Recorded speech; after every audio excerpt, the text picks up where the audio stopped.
ሰላም ሰላም ሰላም ሰላም፣ እንዴት ናችሁ? እየተወደዳችሁና እየተከበራችሁ ቤተሰቦቼ እንዴት ናችሁ? ሁሉ ሰላም ነው? እኛ ጋር ሁሉ ሰላም ነው። ፈጣሪ የተመሰገነ ይሁን። ዛሬ በጣም አርፍጄ ነው የመጣሁት። በጣም ይቅርታ፣ መብራት አልነበረንም ለመስራት በጣም ተቸግረን ነበረ። ለዛ ነው በጣም ይቅርታ እንጠይቃለን። እንግዲህ በጣም አንገብጋቢ የሆነ ቪዲዮ ስላለን ወደ እናንተ ይዤ የመጣሁት ማለት ነው። ስለ ሁሉም ነገር ሩታ ምላሽ ሰጥታለች። በሩታና በአብርሃም መካከል ያለው ነገር በብዙ ድራማና በብዙ ወከባዎች አልፎ መቋጫውን አግኝቷል ማለት ነው። ሩታ እንግዲህ ዛሬ መታ ምላሽ ሰጥታለች። ያሳለፋቻቸው ጊዜያቶች በጣም መጥፎ ጊዜ እንደነበሩ፣ የእርግዝና ጊዜዎቿ በጣም በጣም አስቸጋሪና በጣም ክፉ ጊዜ እንደነበሩና ያንን ሁሉ ጊዜ ለማለፍ ግን ብቻዋን በሕክምና በተለያየ ነገር ውስጥ እንዳሳለፈች ለኛ ነግራናለች። ይሁን እንጂ ለዚህ ለዛሬ ለተወሰነው ውሳኔ ለወሰነቻቸው ውሳኔዎች እነዛ ጊዜያቶች ዋና መሰረት እንደሆኑ ተናግራለች። ባለፈውም ብለናል። በነገራችን ላይ ሴት ልጅ በእርግዝና ጊዜ የሆነችውን አትረሳ የሚባል ነገር አለና እናቶች ሲሉ እንሰማለን እና ምናልባትም እውነት ነው ማለት ነው። አብርሃም በዛን ጊዜ በጣም ጎድቷታል፣ ተጎድታለች ሩታ። የጋብቻ የፍቺውንም ጉዳይ ስትጠይቅ የነበረውም አንድም በዛን ጊዜ እንደነበረ ሁላችንም የምናስታውሰው ጉዳይ ነው። አሁን ግን በጣም ደስተኛ ነኝ፣ ምክንያቱም በጣም ጤነኛ ልጅ ፈጣሪ ሰጥቶኛልና በጣም ነው የማመሰግነው፣ ፈጣሪን አመሰግናለሁ ብላለች። ሁሉን ነገር በሱ እረሳለሁ፣ አሁን ምንም የማስታውሰው ነገር የለም ብላለች። እውነት ነው። ልጅ ደግሞ ብዙ ነገር የማስረሳት አቅም አለውና እንኳን እግዚአብሔር ረዳሽ፣ እንኳን ጤነኛ ልጅ ሰጠሽ ነው የምንለው። ጤነኛ ልጅ ማግኘት በጣም ከባድ ነው፣ መታደልም ነው ብላለች እና እውነት ነው። ጤነኛ ልጅ ከባድ አይደለም፣ ማግኘቱ ነው ከባድ አይደለ? ጤነኛ ልጅ ካገኛችሁ እድለኞች ናችሁ። ምክንያቱም የደስታችሁ ምንጭ ነው የሚሆነው። ብዙ ነገሮች ቻሌንጆች ቢኖሩትም እንኳን ብዙ ነገር ትረሱበታላችሁ። እድለኛ ነሽ፣ እንኳን እግዚአብሔር ረዳሽ፣ ጥሩ ልጅ ጤነኛ ልጅ እንኳን ሰጠሽ ነው የምንለው። ከአብርሃም ጋር ያላትን ነገር እንግዲህ ዋናው ነገር ከአብርሃም ጋር ተስፋ ያስቆረጣት ብቻዋን በነበረች ጊዜ በተለይ እርጉዝ ሆና በዛን ጊዜ ላይ እንደዚህ ያለ ቻሌንጆችን ማሳለፏ ነገሮቹን እንዳትረሳና ከአብርሃም ጋር ያላት ነገር ለአብርሃምም ያላት ስሜት ሙሉ በሙሉ እንዲጠፋ ያደረገው እሱ መሆኑን በግልጽ ነግራናለች ማለት ነው። ዛሬ ሰሞኑን ሄርሜላና አብርሃም እንግዲህ እርቅ ፈጥረው አብረሞ እንደሆኑ ያየነው ጉዳይ ስለሆነ የሰራነውን ጉዳይ ስለሆነ ዛሬ ደግሞ የታገባኛለህ ጥያቄ ያቀርበለታለች። ቀለበት እንዲያደርግላትም ጠይቀዋለች እና ያው ከዚህ እንደማያልፉ እናውቃለን። አብርሃምም በዚህ ፍጥነት ከእሷ ጋር በዚህ ደረጃ ላይ መድረሱ በጣም የሚያሳፍር ነው። ትላንትናም እንዳልነው ለሩታ የእውነት ፍቅር ቢኖረው ኖሮ እንደዚህ ያሉ ጥያቄዎችን አያስተናግድም ነበረ። እንኳን ዛሬ ተጣልተው ተለያይተው ከሩታ ጋር በፊትም ራሱ እንደዚህ ያሉ ጥያቄዎችን ሲያስተናግድ ነበረ። ለእሷ ስሜት ስለሌለው ነው። በፊትም ማለት ነው የውሸት ነበረ ሁሉም ነገር ማለት ነው። ነገር ግን አብርሃም በብር ከምንገዛው ቀለበት ይልቅ የኔና ያንቺ ልብ ቢተሳሰር አይሻልም ወይ የሚል ምላሽ ሰጥቷታል። ያ ብቻ ሳይሆን ስለሚገዛው ቀለበትም ስለማደርግልሽ ቀለበትም ዛሬ ላስብበትና ነገ አሳውቅሻለሁ ብሎ የቤት ስራ ሰጥቷታል ማለት ነው። ዘርዘር ያለ ጉዳይ ይዘናል። የሩታንም የአብርሃምንም የሄርሜላንም ሀሳብ ዘርዘር አድርገን ስለያዝን አብራችሁ እንድትቆዩ በትህትና እንጠይቃለን። ለዚህ ቻናል አዲስ የሆናችሁ ቤተሰብ ቻናሌን ሰብስክራይብ አድርጉ። ሰብስክራይብ ያደረጋችሁ ደግሞ ላይክ እና ሼር የምታደርጉ በትህትና ጠይቃለሁ። አሁን በቀጥታ ወደ ቪዲዮ እንለፍና ሀሳብ አስተያየታችን እንስጥበት። ብዙ አይነት ነገሮች አለና ማለት ይሄንን ነገር መረዳት የሚችለው የሚያውቀው ሰው ነው፣ ወይም ደግሞ እንዴት ነው እናትነትን የሚያውቅ ሰው ነው። እናት ሆኖ እውነት ነው። ይህንን መረዳት የሚችለው ሁላችን ልንረዳ አንችልም። እውነት ለመናገር ማለት የፈለገ አብረናቸው ብንሆን እንኳን ልንረዳ አንችልም ስሜቱን ማለት ነው። ግን እናቶች ይረዱታል ማለት ነው። ስሜቱን በደንብ ይገባቸዋል እነሱ ማለት ነው። ገብቷቸዋል አይደለ?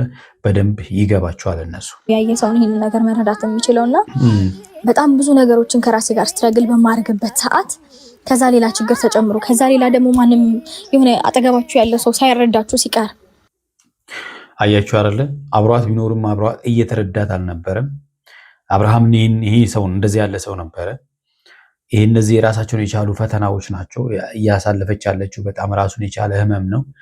ያንን ህመም ደግሞ አጠገቧ ያለው ሰው ደግሞ ተረድቶ ካረዳት የበለጠ ህመሙ ምን ሊሆን እንደሚችል ማሰብ ነው። ገብቷቸዋል አይደለ? መኝታ እንኳን አይመችም። ሌላው ቀርቶ አይደለም ጤና ጠፍቶ አይደለም ጉዞ ነው እናቶች መኝታ እንኳን አይመችም እና በጣም ከባድ ነው። በዛ ሁኔታ ውስጥ ሆኖ እውነት ያ ነገር ዛሬ ላይ ለወሰነችው ውሳኔ ላደረገቻቸው ነገሮች በሙሉ ዛሬ የተፈጸሙ ነገሮች ሳይሆኑ ያን የተፈጸሙት ነገሮች ትልቁን ድርሻ እንደሚወስዱ ነው እየነገረችን ያለችው። እንደገና ደግሞ ከዛ ስትታመሙ ኢቭን እንዴት ነው ብቻ የሆነ ነገር ማድረግ እየፈለጋችሁ የሆነ ነገር ሲገድባችሁ እንዴት ነው ላይክ አለ አይደለ? እኔ መድኃኒቱን ለመውሰድ እንኳን ችግር ነው አይደለ? በዛን ጊዜ ላይ ማለት በእርግዝና ጊዜ ላይ መድኃኒት እንደ ልብ እንኳን ማንኛውም መድኃኒት እንኳን የሚሰጥበት ጊዜ አይደለም። በጣም ከባድ ነው በእርግዝና ጊዜ ህመም። በእርግጠኝነት እህቶቼ ትረዱኛላችሁ ብዬ አስባለሁ። እናቶች ትረዳላችሁ ብዬ አስባለሁ። ከኔ በላይ እናንተ ስለ ሩታ ስሜት በደንብ አንደርስታንድ ታደርጋላችሁ ብዬ አስባለሁ። እኛ እንኳን ስናይ ራሱ እውነት ለመናገር በጣም ነው የሚከብደው። እኔ በራሴ ስለማቅ እና በባለቤቴ ስለማቅ ማለት ነው። በቃ ከባድ ነው አይደለ? በዛን በእርግዝና ወቅት እና ባሳለፍኩት ነገር የሆነ አለ አይደለ? ምግብ መብላት ትፈልጋላችሁ ላይክ ግን በቃ ውስጤ እሺ ስለማይለኝ በስነ ስርዓት አልበላም። ኢቭን መድኃኒት እየወሰድኩኝ ምናምን ተመልከቱ። መድኃኒት እየወሰደ ሰው ምግብ መብላት አለመቻሉ ደግሞ ራሱን የቻለ ችግር ነው። ይሄ ባህሪያቱም ስለሆነ ማለት ነው። እርግዝና ምግብም ሳይበሉ 9 ወር እንኳን ሳይበሉ የሚወልዱ እናቶች አሉ። ምናልባት አንዳንዶቹ ምግብ እንደልባቸው እየበሉ የሚወልዱ አሉ፣ አይታወቅም። ግን እንደዚህ ምንም ነገር መብላት የማይችሉ ደግሞ እናቶች አሉ። አያሳዝኑ? ያሳልፍኩባቸው ታይሞች አሉና ረጅሙን ጊዜ በቃ በመድኃኒት የሆነ ነገር በሕክምና ምናምን ያሳለፍኩት ያው ይቅርታ እንግዲህ እሷ በዚህ ሁኔታ አሳልፋ አብርሃም አሸሸ ገዳሜ ስል ነው የኖረው። ዛሬም ተመልሶ እንግዲህ እዚህ አሸሸ ገዳሜ እያለ ነው ማለት ነው። ትናንትና እሷ ልጃቸውን በሆዷ ይዛ ስንት መከራዎችን ስታስተናግድ ከወለደችም በኋላ ስንት ልጅ ማለት መውለድ ማለት በጣም ብዙ ነገሮች አሉ። እንቅልፍ ማጣት አለ፣ ስንት ነገር አለ ማለት ነው። ገብቷችኋል አይደለ? ያንን ቻሌንጅ ስታሳልፍ እሱ ግን እንደምታዩት ነው። በቃ እንደዚህ ያለ ላይፍ ነበር የሚያሳልፈው። ዛሬ ደግሞ ሄርሜላ ያው ቀለበት ልታደርግለት ነው። የሁለቱ የሩታና የአብርሃም ሁኔታ ያው የተጠናቀቀ ጉዳይ ስለሆነ ማለት ነው። አሁን ከተቀበልኩ በኋላ ማለት ነው አንዳንድ ሀሳቦች በቤተሰቦቼም ቅርብ ላይ ባሉትም በስራ ባልደረቦቼም አንዳንድ ደግሞ ዝም ብዬ የማማከራቸው ሰዎች አሉና ሲጀመር አማክሯት አይደለም የራሷ ፍላጎት ነው። ያዋከቡት ነገር የሚላ የጥላውን ዘፈን አለ። ይሄ ውክብክብክብ ነው እያደረገች ያለችው አብርሃም ማለት ነው። ያው እሱ እጅ ስለሰጠ በቃ አሁን ቀለበትም አረገልሽ አላረገልሽ አይደንቀንም ለኛ ማለት ነው።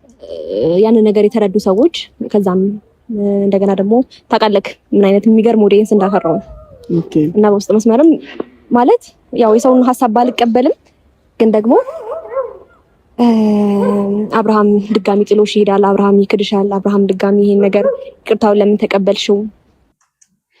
አያችሁ አይደለ? ስጋቷን ነው።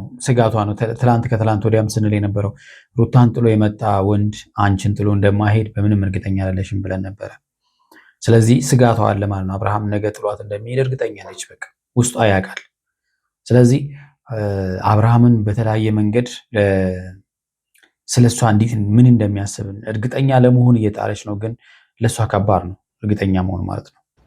አሁን ሩታን ብትመጣ ድጋሚ ወደ እሷ ይመለሳል እና እምነትሽ እንዴት ሰጠሽው? ልብሽን እንዴት ድጋሚ ለሱ ከፈችለት የሚለኝ ሰው አለና ምንም ሰው አይደለም ያላት። በእርግጠኝነት ነው የምነግራችሁ። እራሷ ያሰበችው ከራሷ ስጋት አንስታ ሰዎች ብሎኛል ብላ ለማስመሰልና አብርሃም ለማሳመን የምትጠቀምባቸው ቃላቶች ናቸው። ቀለበት እንድታደርግልኝ እፈልጋለሁ። አዎ ይህን ነው የምትፈልገው ማለት ነው። ቀለበት እንዲያደርግላት፣ ኦፊሻል እንዲያደርግላት፣ ኦዲየንስ እንዲያቅ፣ ቤተሰብ እንዲያቅ ነው የምትፈልገው ማለት ነው። እምርሽ ነው? አትቀልድም። እንደምትወጁ እናውቃለን። መውደድሽ እኮ ክፋት አይደለም፣ ግን የወደድሽው ደግሞ በትክክለኛ መንገድ አለመሆኑ ነው እንጂ ፍቅር ተፈጥሮ ነው አይደለ? ግን የወደድሽበት መንገድና የወደድሽው ሰው ትክክል ስላልሆነ ነው ሁሉም ሰው እንደዚህ በማድረግሽ በጣም ደስተኛ ያልሆነው ማለት ነው። እንዴ ከመቼ ጀምሮ ነው ቀለበት እምነት መሆን የጀመረው? ተመልከቱ። ስለ ቀለበት ስለ እምነት ነው አሁን እያወራ ያለው። አያችሁ ሄርሜላ እና እሱ የት ድረስ እንደሄዱ ማለት ነው። ምክንያቱም ብዙ ያለፉ ነገሮች አያችሁ። ልቤን መኘኝ ነው ቀለበቱ። እኔና የአንቺ ቀለበት ልባችን ላይ ይሁን። ልቤ እየተመለሰልክ ለኔም ደግሞ የሆነ ነገር መታሰብ አለበት። ጭንቅላት ላይ ስለኔ የሆነ ነገር ማሰብ ይኖርብሃል አይደል? አብርሽ እንደምወድ እንደማፈቅር ታውቃለህ። ግን ማለት ነው አይከብድም? ለምነሽ ቀለበት አድርግልኝ ብለሽ እሱ ያለሱ ፍላጎት ማለት ነው ማለት እሱ ጋር ስሜቱ ሳይኖር ቀለበት የማድረጉ ስሜቱ ሳይኖር አንቺ ሴት ነሽ ለምነሽ ቀለበት አድርግልኝ ብለሽ ምናምን ነገር ለአንቺ ምን ሴንስ ይሰጥሻል? አሁን ትርጉም ይሰጥሻል? ሴት ልጅ ሰርፕራይዝ ስትደረግ ወንድ ልጅ ደስተኛ ሆኖ ሚስቴ ሊያድርግሽ ብሎ ሚስቱ ሲያደርጋት ነው ደስ የሚላት አይደለ? አንቺ ግን ራስሽ ለምነሹ ይሄን ደግሞ የምታደርጊው እርግጠኛ ስላልሆንሽ ነው። በቀደም እንዳልኩት ማለት ነው። ገብቶሻል አይደለ? ነገ ጥሎሽ እንደሚሄድ እያሰብሽ ነው። እርግጠኛ ደግሞ ጥሎሽ እንደሚሄድ ምንም ጥርጥር የለውም። ስለዚህ እኔ ደግሞ ላንተ ይገባል ወይም ደግሞ ላንተ ይሆናል ብዬ የማስበውን ነገር ነው ዛሬ ይሄን ሐሳብ የመጣልኝ። ምክንያቱም ይሄን ላንተ ይገባል ሳይሆን ላንቺ ይገባሻል ብሎ እሱ ነበር ሐሳቡን ማምጣት የነበረበት። ነገር ስታደርግ ለወደፊቱም ቢሆን በአንተ በኩል የሚመጣው ነገር ሙሉ ተቀብዬ ምንም የሚምጣ በአንተ በኩል የሚመጣው ነገር ሙሉ ተቀብዬ ውድ ባለቤትህ ነው ልሆን የምፈልገው። በጣም የሚገርመኝ ነገር አሁን ቀለበት ቢያደርግላት ይሄ ሰውዬ ቀለበት ኖሯት አልኖራት ሚስት ልጅ የወለደችለት ልጅ ጥሎ ሄደ ሰው እኮ ነው። ልጅ የወለደችለት ቀለበት ትንሹ ነገር ነው አይደለ? ተራ ነገር ነው። ልጅን የሚያክል የወለደችለት ሚስቱን ጥሎ ሄደ ሰውዬ በቀለበት አሁን ይቆምልኛል ብለሽ ነው? ሲጀመር አንቺ በዚህ ልክ ማሰብሽ ራሱ በጣም ትገርሚ ናት። ታዛዥክ ገባክ? ሐሳብክን መረዳት የምፈልግ ብዙ ነገር ነው ካንተ ጋር ማሰባው አብሽ። ነገ የኔን አንተ ሰላማዊት ድጋሚ ተመልሳ የምትመጣ አይነት ስሜት ስለተሰማኝ ነው ይሄን ቀለበት አድርግልኝ ያልኩክ። ስለዚህ ሊገድበው ይችላል ብለሽ ታስቢያለሽ? ይሄ ቀለበት ሊገድበው ይችላል ብለሽ ታስቢያለሽ? ሩታ ብትመጣ አብርሃም ሩታ ጋር ከሆነ ሊገድበው አይችልም። ምክንያቱም ልጅ እያለው እኮ አንቺን መገደብ አልቻለም። አይሻል አብርሃም ከባድ ነው። ከዚህ በፊት ፍላጎት ሳይኖረኝ ቀርቶ ሳይሆን ወደዚህ ውሳኔ እንድደርስ ያደረገኝ ያ ነው አብርሽ። ይሄን በመጀመሪያ ደረጃ አንድ ነገር ልንገርሽ፣ ቀለበት እምነት ሊሆን አይችልም። የሰው ልጅ እኔ ከዛም በፊት ከብዙ ሰዎች ጋር ያጣላኝ የነበረ ነገር ምን ባይቀለሽ አያችኋል። ከብዙ ሴቶች ጋር የሚያጣላው አብርሃም ቀለበት ነው። ጥሎ እንደሚሄድ ሲያቅ አስገድደው ነው የሚያስደርጉት ማለት ነው። መተማመን የሚባለው ነገር ነውና እንዴት ያምኑሃል? አንተ ለመታመን እኮ በቂ ስላልሆንክ እኮ ነው። ላገባሃት ሚስት ራሱ ታማኝ አልሆንክም። ታዲያ እንዴት ነው ሊያምኑ የሚችለው? ልክ እኮ ናት ሄርሜላ። ጥያቄው እኮ ልክ ነው። ግን ምንም ቀለበት አረገልሽ አላረገልሽ ከአንቺ ጋር ይቀጥላሉ አብርሃም። እሱን የምናየው ጉዳይ ይሆናል። የሰው ልጅ ማመንና ለህሊናው መተው በራሱ አንድ ትልቅ ነገር ነውና አሁን ይህንን ነገር አድርግ ስላልሽኝ እኔ አላደርገውም። እውነቱን ትነግርሽ ማለት ነው። አዎ ልብ ገዝቷል መሰለኝ። መሄዴ ስለማይቀር ላደርግልሽ አልፈልግም ነው። እምነት ልብ ነው። እምነት ጭንቅላት ነው። እምነት ህሊና ነው። በለው አገላለሽ ይሄ የሚገዛ ነገር ነው። ተራ ነገር ነው። ቀለበት ማውራት ቀላል እኮ ነው። ማድረግ ነው የሚከብደው አይደለ? አድርጋቸው አላየንም እስካሁን አይደለ? እስቲ አድርጉት። ልብ መተሳሰር ደግሞ ከምንም ነገር ይበልጣል። ስለዚህ እኔን አንቺ ከፈለግሽኝ በልብሽ እኔን ለማሰር ሞክሪ እንጂ ስለዚህ ቀለበቱን ተይውና በልብሽ ውስጥ እሰሪኝና አስቀምጪ ነው። ቀለበት እኔን ለማሰር እኔን ለመያዝ እንዳትሞክሪ። አብርሃም ነገ ላይ ጥሎኝ ይሄዳልና ዛሬ ላይ ቀለበት እንዲያደርግልኝ እፈልጋለሁ ብለሽ ውስጥሽን እንዳታሳምኝ። ለምን ይሄንን ማሰቧ ትክክል አይደለም? ትክክል እኮ ናት። እኔን ማሰር ከፈለግሽ በልብሽ ነው ማሰር ያለብሽ እንጂ በተራ ነገር አይደለም። ይሄንን እምነቴን ማጣት አልፈልግም። አንተ ላይ ያለኝን እምነት፣ ለአንተ ያለኝ ፍቅር ማጣት አልፈልግም። ለዛ ስጋትሽ ይሄ ነው። ስጋቷ ደግሞ ይሄ ነው። በቃ በአብርሃም ላይ ያላት እምነት እንዳይጠፋ ነው። መቼም ቢሆን እሱን እየተከተልሽ ትኖሪያለሽ፣ እሱም ደግሞ ከፊትሽ እየሄደ ይኖራል።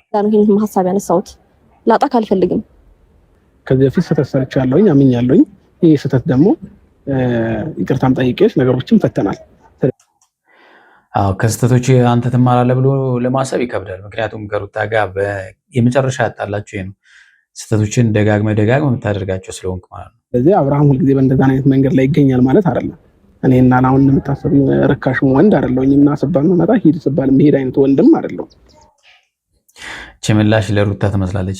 አብርሃም እንደፈለገኝ ና ስለው ይመጣል፣ ሄድ ስለው ይሄዳል ብላለች። ምናልባት አእምሮሽ እንደዛ አይነት ነገር ተቀብሎ ከሆነ በጣም ስህተተኛ ነሽ። ሁሉም ነገር በጊዜው ነው የሚሆነው። ስለዚህ ቀጠሮ ተይዞላታል ማለት ነው። ፈጣሪ ባለው ጊዜ ባለው ሰዓት ነው ሊሆን የሚችለው። እኔም ስላልኩኝ አንቺም ስላልሽ የሚሆን ነገር የለም። እኔ ስላልኩ እንደዛ ሳይሆን ነገሮችን ቁጭ ብለን ለማሰብ ሞክር ነው። አሁን ምናልባት ድንገት ስለነገርኩህ ወይም ደግሞ ከዚህ በፊት ታስብበታለህ። እሱን አስብበታለሁ እኮ ስለ ቀለበቱም ሊያስብበት ነው ማለት ነው። ከልብ መተሳሰር አልፎ ስለ ቀለበቱም ሊያስብ ነው ማለት ነው። ለኔ አንድ ስቴፕ ነው ቢያንስ ማሰብ ራሱ አንድ ነገር ነው፣ በቂ ነው። ነገ ምላሽ ሰጥሻለሁ ማርያም ብለው ስለ ቀለበቱ ማለት ቴንክ ዩ። በጣም የሚገርም ነው ቤተሰብ፣ በጣም የሚያሳዝንም ጭምር ነው። የተወደዳችሁና የተከበራችሁ ቤተሰቦች ለዛሬ ያስኩላችሁ ቪዲዮ ይሄን ይመስላል። በሚቀጥለው በሌላ ቪዲዮ እመጣለሁ። እስከዛው ያላችሁበት ሰላማችሁ ብዝት ይበል። ቻው።